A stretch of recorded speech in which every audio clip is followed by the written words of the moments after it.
Ya, kembali lagi dengan saya Bima Nugra di Komisi Podcast Kristen. Jadi, ini saya rekam terpisah karena episode kali ini bersama dosen. Jadi, tadi saya agak gugup, jadi menurut saya lebih baik saya rekam lagi openingnya. Dan pada episode kali ini saya bersama teman saya, Philip Kalvari, yang akan menemani saya juga dalam mewawancarai dosen saya, Pak Christian. Oke, silahkan lanjut untuk mendengarkan podcastnya. Terima kasih. Halo pendengar sekalian, pada episode kali ini, setelah beberapa episode yang sebelumnya, kita mengundang beberapa teman-teman dari seminaria seangkatan, yaitu mahasiswa. Pada episode kali ini akan spesial karena kita kedatangan tamu, salah satu dosen kita, Pak Christian Sulistyo. Boleh perkenalan dulu, Pak, pada pendengar, Pak. Ya, nama saya Christian Sulistyo. Saya adalah dosen di STT Saat atau Seminaria Alkitab Asia Tenggara, dan istri saya Esther G. Sulistyo adalah hamba Tuhan yang melayani di Kalam Kudus Malang. Dan saya memiliki 2 anak, Calvin dan Krista. Oke. Ya, perkenalannya cukup kayaknya ya. Ini Pak, pendidikan terakhir Pak, sama supaya ini kan Pak.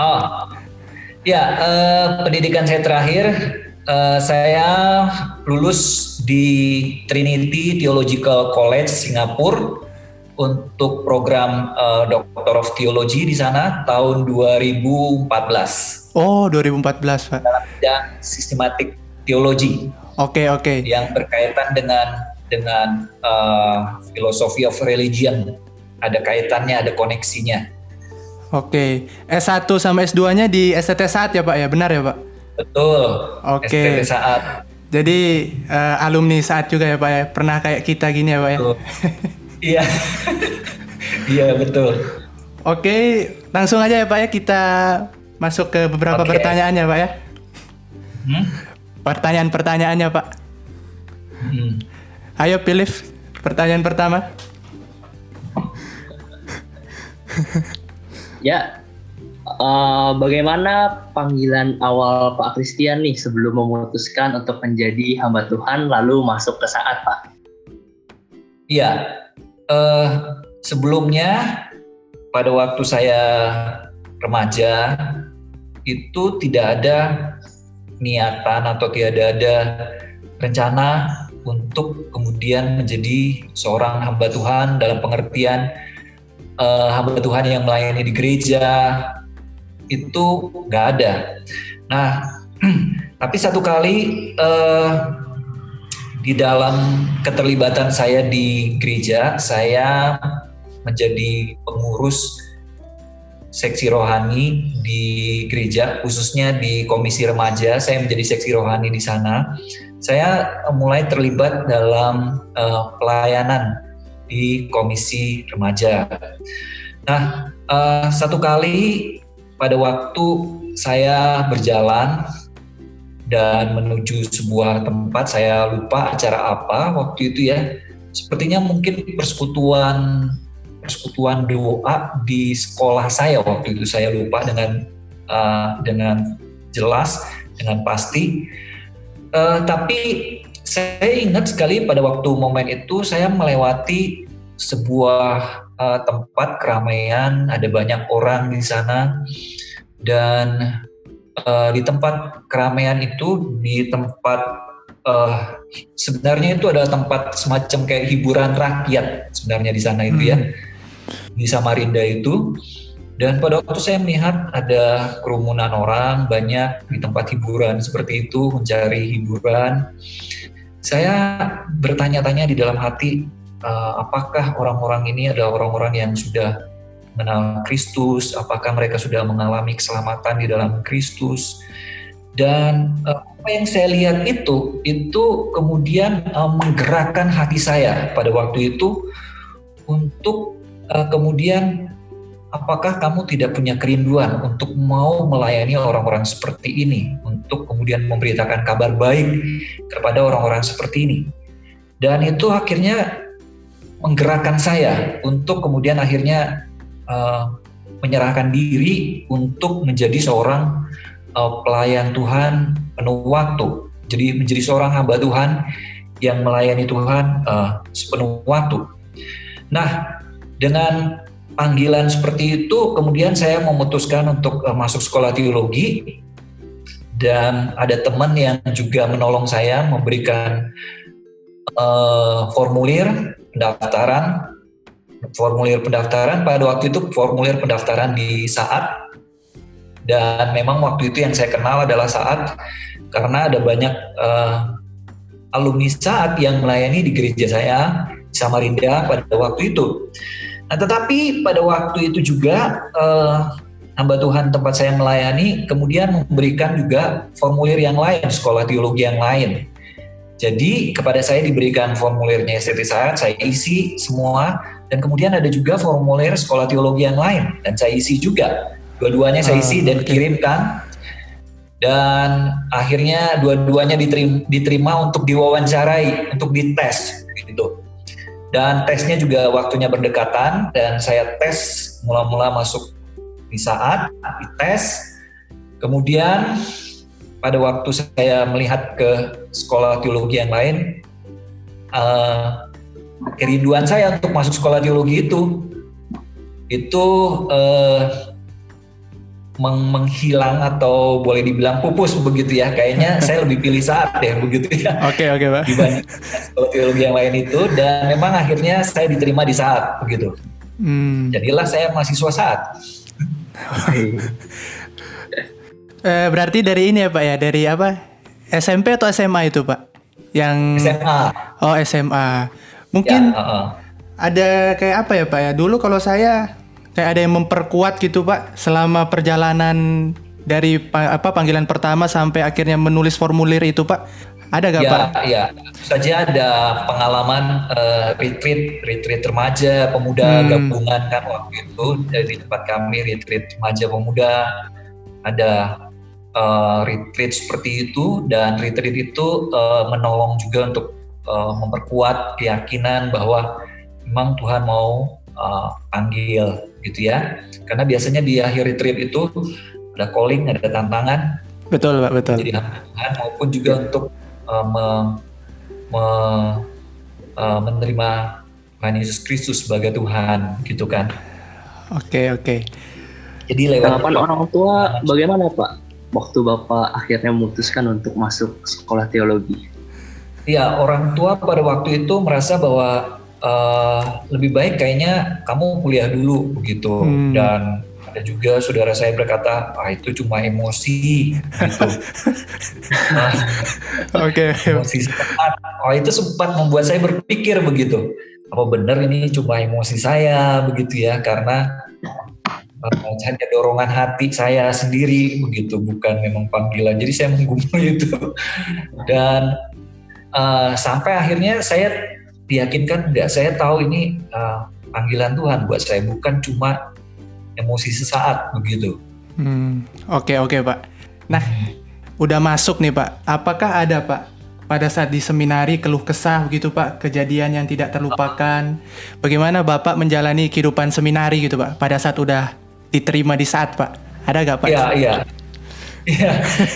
Pada dasarnya kehidupan seminari itu tidak terlalu berat buat saya. Karena apa? Karena saya itu tipe anak rumahan begitu. Maksudnya tipe anak yang senang di rumah, belajar, baca buku, itu tipe kesukaan saya begitu. Jadi pada waktu saya masuk ke Saat, tidak terlalu banyak pergumulan lah ya, tidak terlalu banyak hal yang kemudian membuat saya bergumul begitu. Saya terbiasa dan bisa mengikuti semua aturan-aturan dari Saat itu gitu ya. Jadi buat saya tuntutan untuk belajar, baca buku, nyuci piring, dengan waktu yang terjadwal itu sesuatu yang buat saya oke gitu. Oh begitu ya Pak ya? Nggak jadi masalah buat saya. Wah. Kerja bakti gimana Pak? Kerja bakti waktu itu? Iya sama, ada kerja bakti kan di awal semester, kemudian kerja bakti juga. Saya ingat hari Jumat atau Sabtu ya, tiap minggu itu kita mesti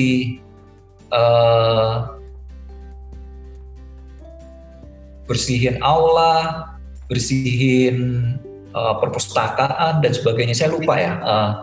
Jadi yang jelas adalah bahwa kita mesti bersihin kelas waktu itu, nyuci piring, bersihin aula dan sebagainya. Ada jadwalnya gitu. Jadi ya jalanin aja begitu, enggak.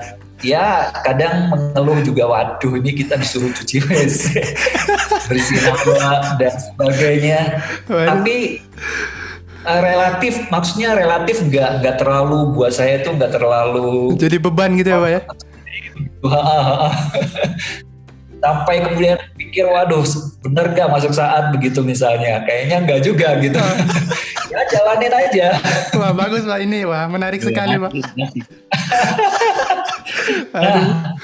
Oke, tapi mungkin waktu itu aturan yang nggak saya suka itu adalah aturan pacaran gitu. Aduh Pak, bagus Pak.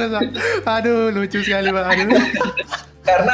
Karena pada waktu itu aturannya, peraturan saat waktu itu belum berubah. Jadi saat waktu itu melarang mahasiswanya pacaran.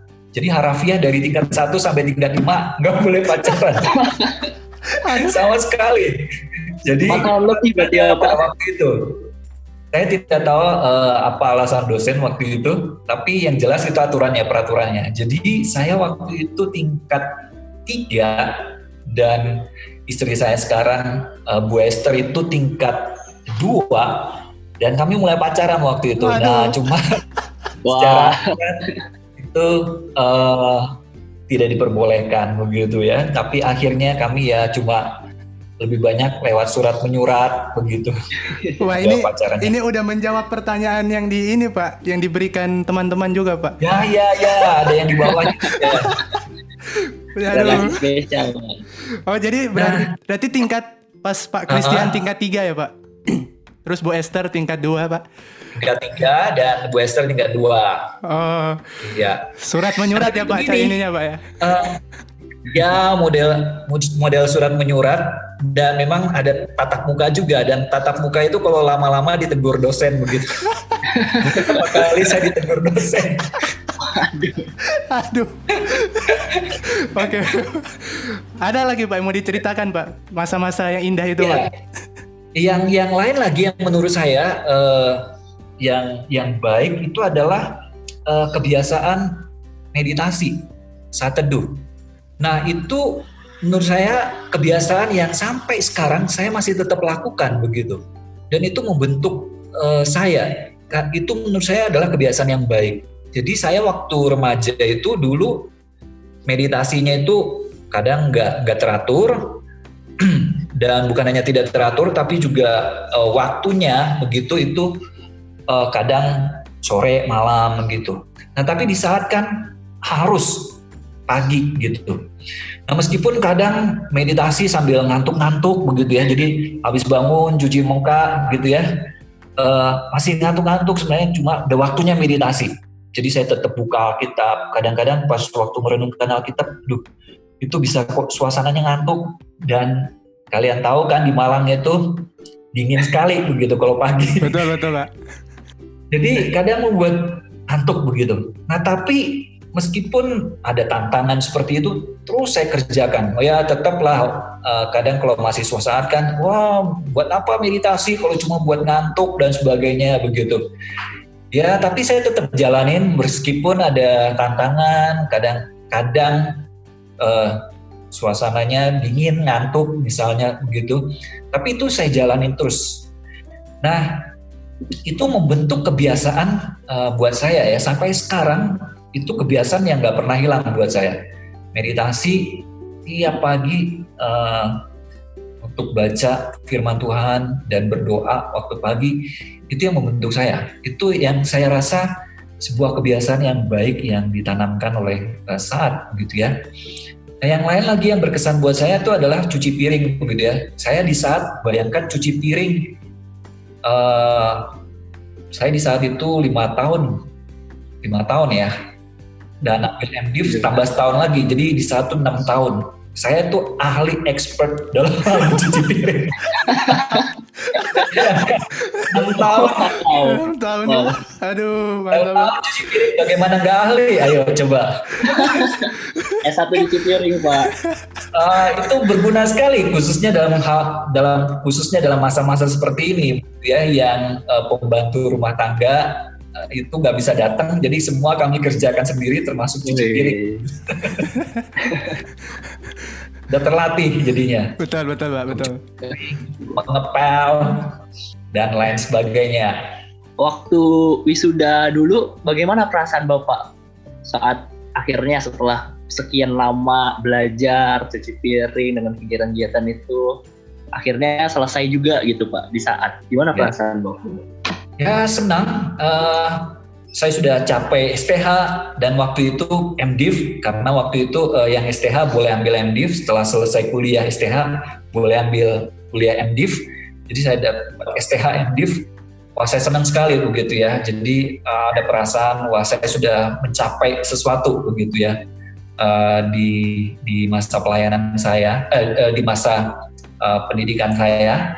Ya, tapi juga ada sebuah tantangan yang dibukakan, dalam hal ini pelayanan. Saya sempat pelayanan di GKI Anugerah setahun dan kemudian dilanjutkan di sana setahun, dan ini adalah pintu yang terbuka untuk melayani sebagai pengerja gereja secara resmi gitu ya. Jadi ya perasaan senang, perasaan saya sudah mencapai ini gelar MDiv nih gitu ya. Oke, Pak. Waktu itu MDiv-nya itu dianggap PS2 waktu itu, karena apa? Kita boleh selesaikan STH, dan setelah selesaikan STH tambah lagi satu kuliah 1 tahun, itu bisa dapat gelar MDiv waktu itu. Program seperti itu sudah tidak ada lagi di Saat, dan saya waktu itu ikut program itu. Oke Pak. Kalau ini Pak, menjadi dosen itu bagaimana Pak? Panggilan Bapak akhirnya bisa menjadi dosen di Saat Pak? Iya, waktu di Saat saya itu sudah menggumuli gitu, kira-kira ke depan itu mau seperti apa. Nah, bayangan saya waktu saya lulus itu adalah saya membayangkan seperti seorang ada alumni Saat yang di gereja, tapi dia juga mengajar di beberapa sekolah teologi, mengajar di Bandung, mengajar juga di Saat. Jadi saya berpikir kayaknya mungkin saya seperti itu nantinya setelah saya lulus dari Saat. Jadi saya juga menggumuli panggilan atau kerinduan untuk mengajar gitu. Dan pada waktu kami dapat kesempatan untuk mencoba mengetes kira-kira karunia yang ada pada kita itu apa, dan saya menemukan bahwa memang hasil dari tes itu adalah mengajar salah satunya ya. Saya dilihat memiliki karunia untuk mengajar. Nah, pada waktu saya lulus, saya dikirim untuk praktek 1 tahun di GKI Anugerah Bandung. Nah, GKI Anugerah Bandung pada waktu itu memberikan kesempatan dan memperbolehkan kami sebagai pengerja gereja untuk mengajar di sekolah teologi. Jadi pada waktu itu saya mendapat kesempatan untuk mengajar di sekolah teologi dan diminta oleh seorang alumni, dia meminta saya untuk mengajar di STT Bandung untuk bahasa Ibrani dan hermeneutika. Saya mengajar mata kuliah itu di STT Bandung. Selain daripada di STT Bandung, saya juga punya kesempatan mengajar di SAPPI, Sekolah Alkitab Pengembangan Pedesaan di Cianjur, mengajar teologi, mengajar teologi sistematika dan apologetika di sana juga. Jadi saya selain melayani di gereja di Anugerah, di GKI Anugerah, saya punya kesempatan untuk mengajar. Nah, saya selama itu membandingkan antara saya di gereja dengan saya di sekolah, saya lihat kalau saya hanya jalan saja, maksudnya di gereja selesaikan tugas, hanya tugas saja saya selesaikan, itu saya bisa. Dan juga di sekolah hanya menyelesaikan tugas yang diberikan kepada saya, itu bisa.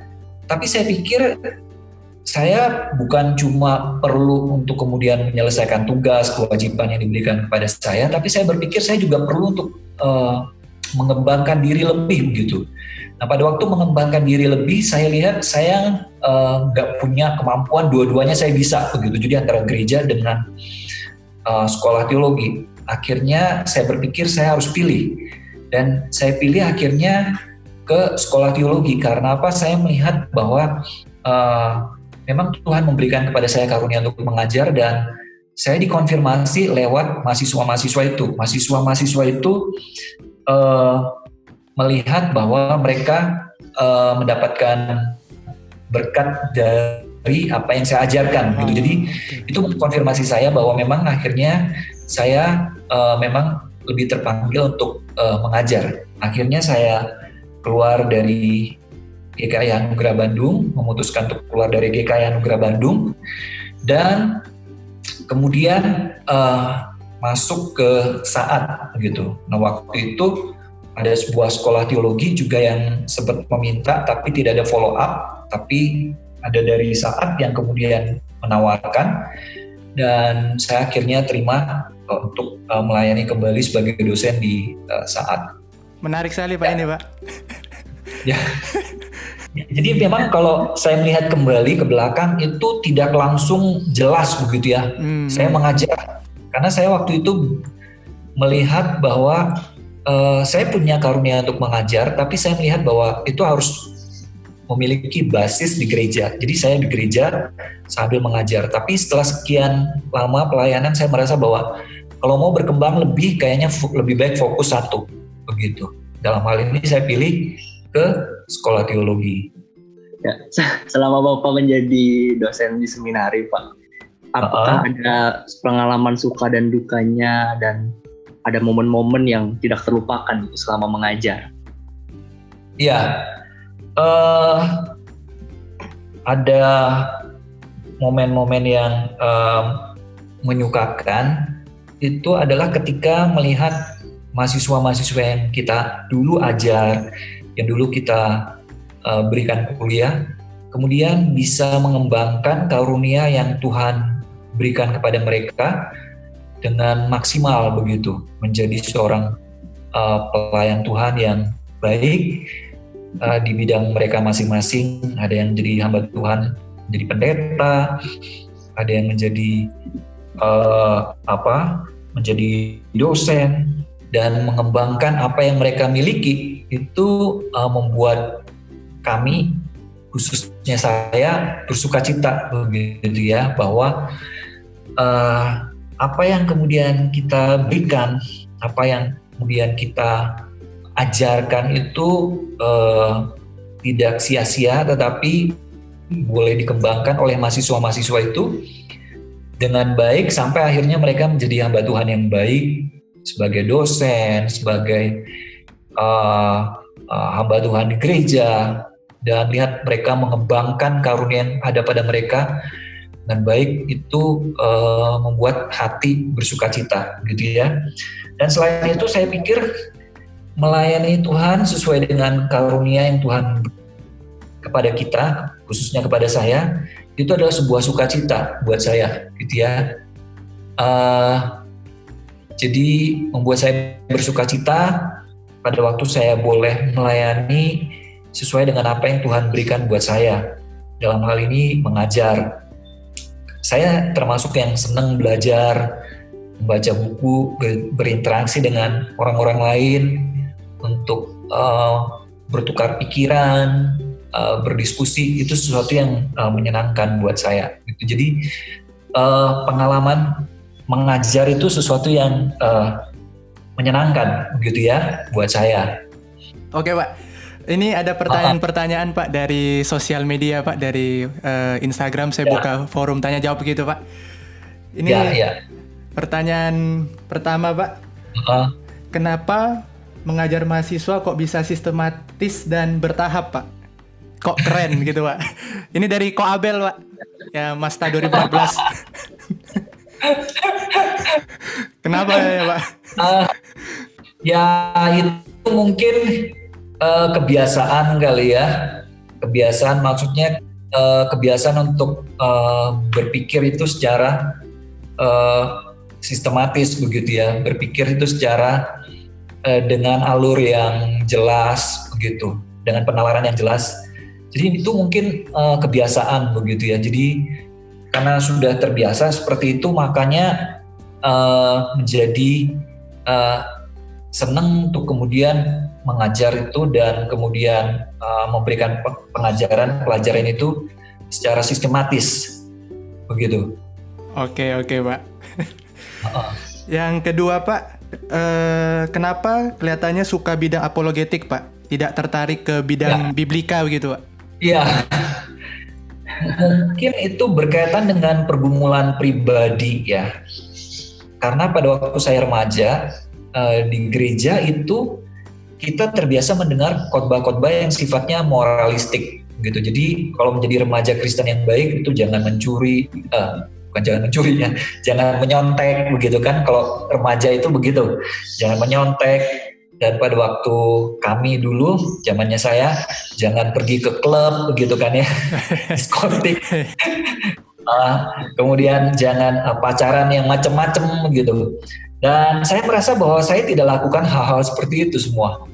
Begitu. Jadi saya merasa saya udah cukup baik kok. Terus buat apa lagi ke gereja begitu?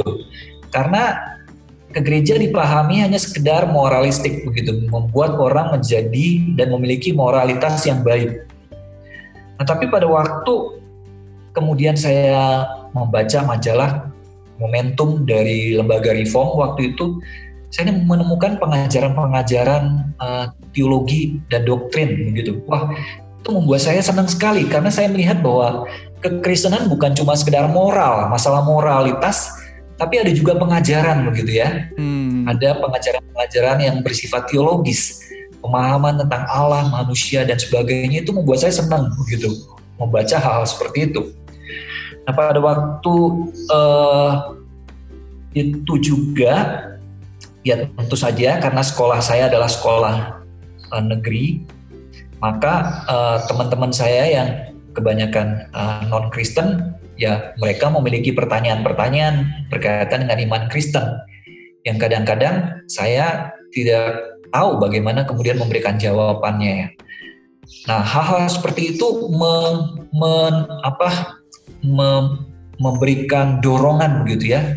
Pada waktu saya ke Saat, saya akhirnya lebih senang memang baca buku-buku teologi dan buku yang berkaitan dengan apologetik. Karena kan itu menjadi pertanyaan saya secara pribadi. Benarkah Yesus Tuhan? Begitu kan ya? Iya, oke, Pak.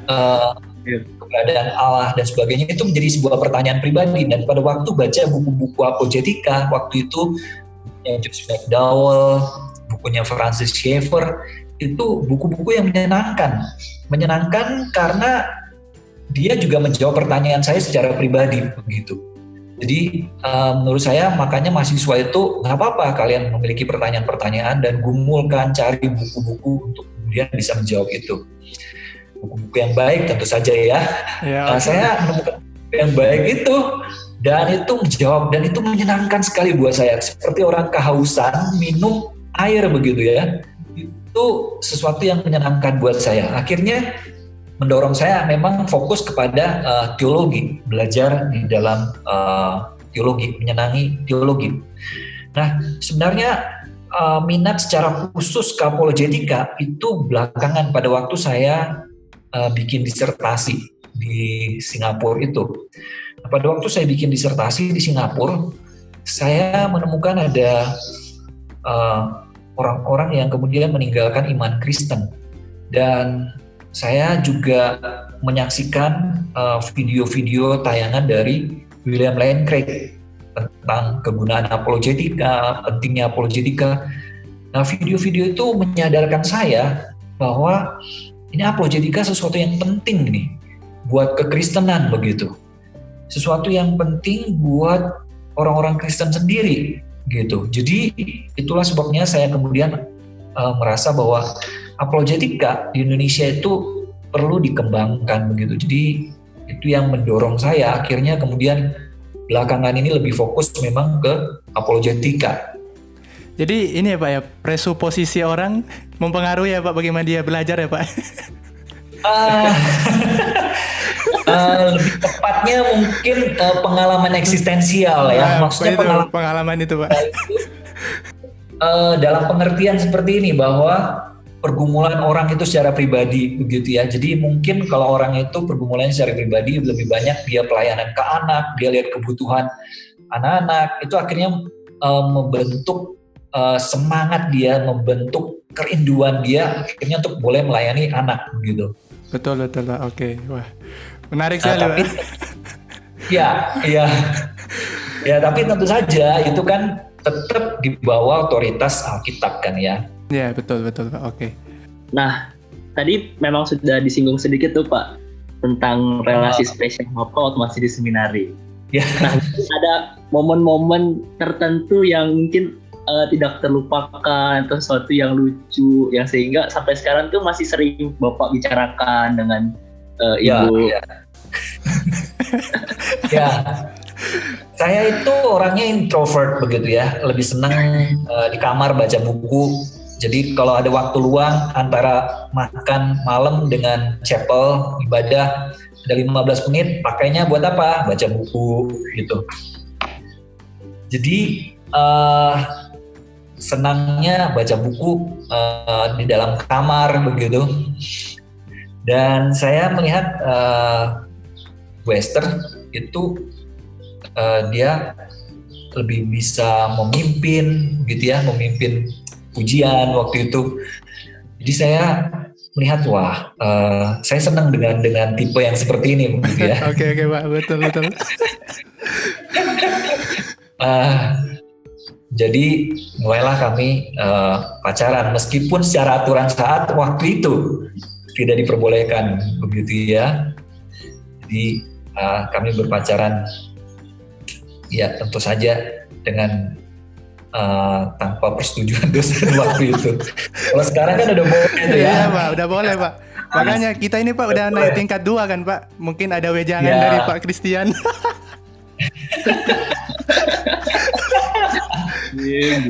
Aduh. Ya. Nah, ya saya itu karena memang senangnya buku gitu ya. Jadi buat saya buku itu yang ini harta yang paling berharga itu ya. Something yang berharga sekali buat saya begitu ya. Jadi satu kali Bu Esther itu ulang tahun. Dan pada waktu saya mikir hadiah apa yang saya kasih ya buat Esther. Saya mikir-mikir kayaknya saya kasih hadiah ini deh. Ini lebih berharga, lebih bagus. Jadi pada waktu dia ulang tahun saya kasih hadiah itu terus dia buka, dilihat isinya. Dia lihat isinya buku gitu.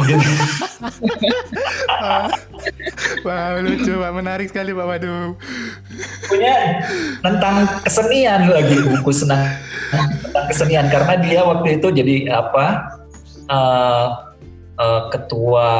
ketua bidang kesenian di saat begitu waktu itu. Jadi yang ngurusin tentang paduan suara waktu itu. Jadi saya kasih dia buku itu. Jadi pada waktu dia buka, ya dia terima aja begitu ya. Bu Esther memang baik sekali. Aduh. Dia terima aja. Tapi setelah lewat sekian lama, kemudian dia baru bilang kepada saya, kok kamu kasih saya sih? Kok kasihnya buku sih? Aduh, Gak romantis amat begitu ya, dia bilang begitu. Aduh. Kok gak kasih? Paling nggak misalnya coklat ya, aduh. Boneka atau bunga ini kasihnya buku begitu. aduh Pak. Buat saya buat apa bunga begitu ya? Betul Pak, betul. Harga sekali buat saya. Kamu bisa simpen baca. Wah, ini Apa Pak, mahasiswa dengar ini Pak, waduh pasti ketawa Pak ini Pak.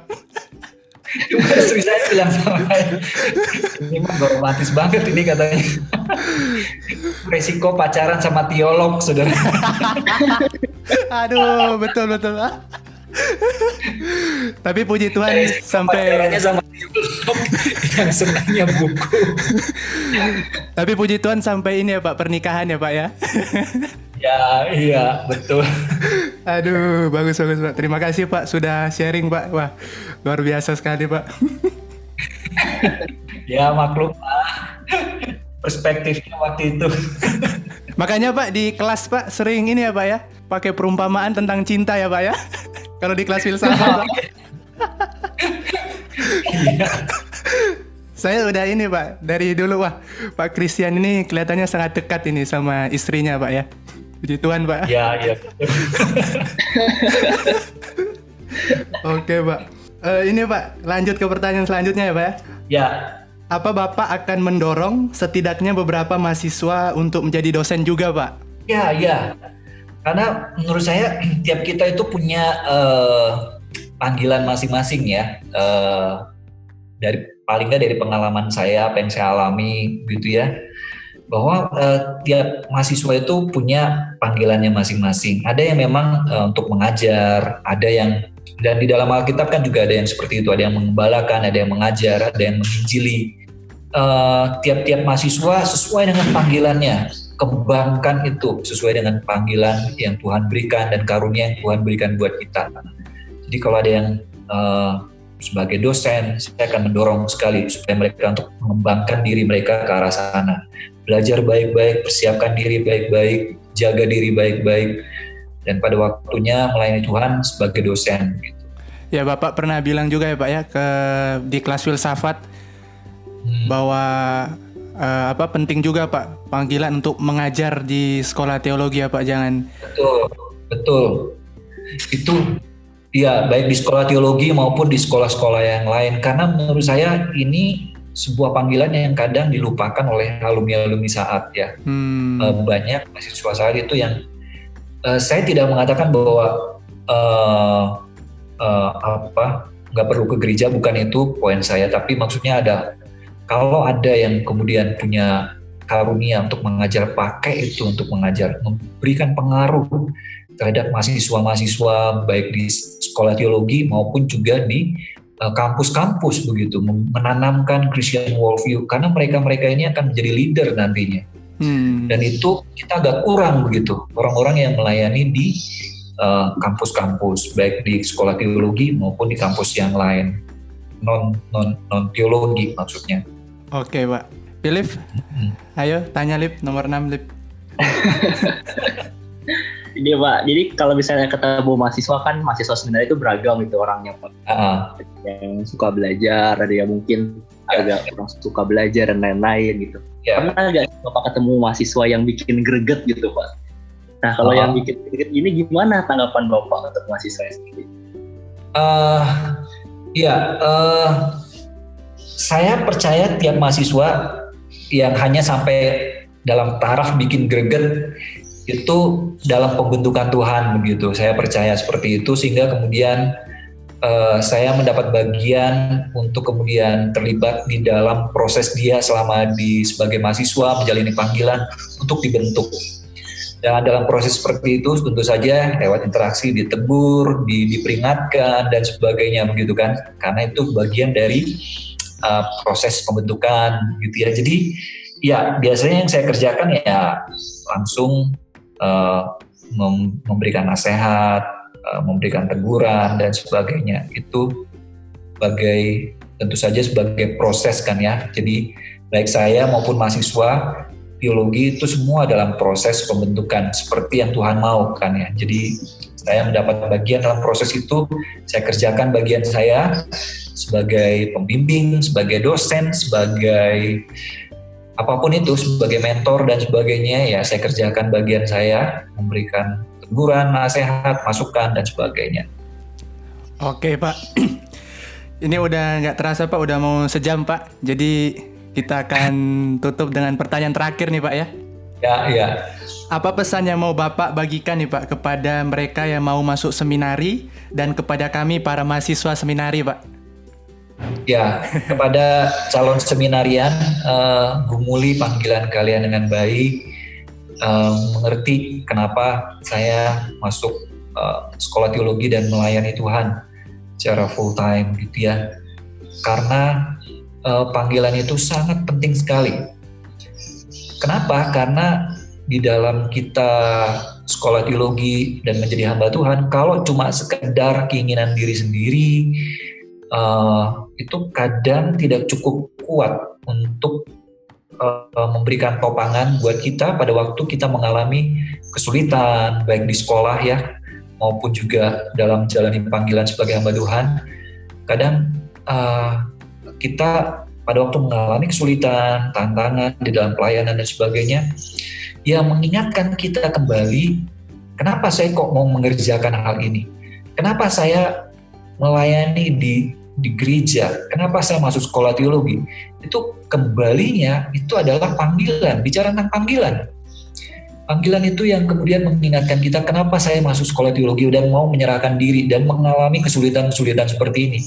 Itu karena memang adalah yang mengingatkan kita adalah panggilan kita. Gitu. Jadi penting sekali untuk kita itu menggumuli panggilan kita pada waktu kita mau masuk sekolah teologi. Menggumuli panggilan kita, mengerti. Jadi dengan panggilan yang jelas, maka pada waktu kita di sekolah teologi kita bergumul, kan sekolah teologi ada kesulitan macam-macam kan ya. Iya betul Pak, betul. Suruh belajar lah, betul. Ada aturannya lah, ada dengan segala macam hal itu.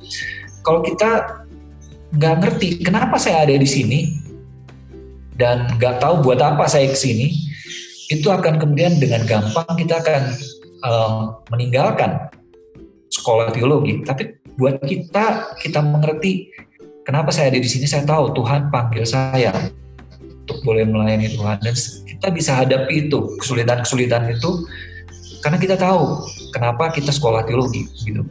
Nah, buat kalian yang sudah sekolah teologi, kobarkan terus karunia yang Tuhan sudah berikan kepada kalian ya. Saya percaya bahwa tiap-tiap kita punya karunia-karunia yang Tuhan berikan.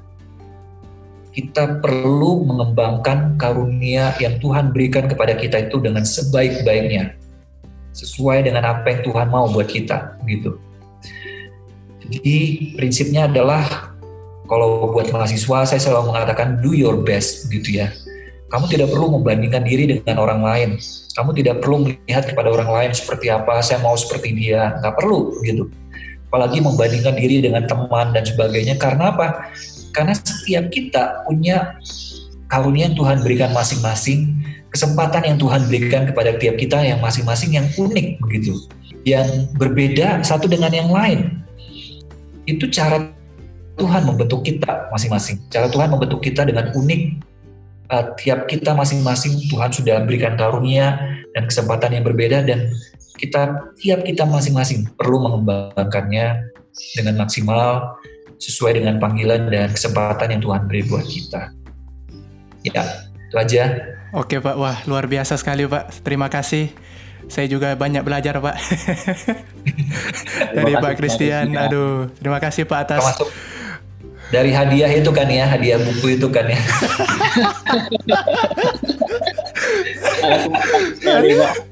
Aduh, bagus sekali Pak itu Pak. Aduh, pengalaman yang tidak akan terlupakan itu Pak ya. Oke. Saya juga nggak lupa itu.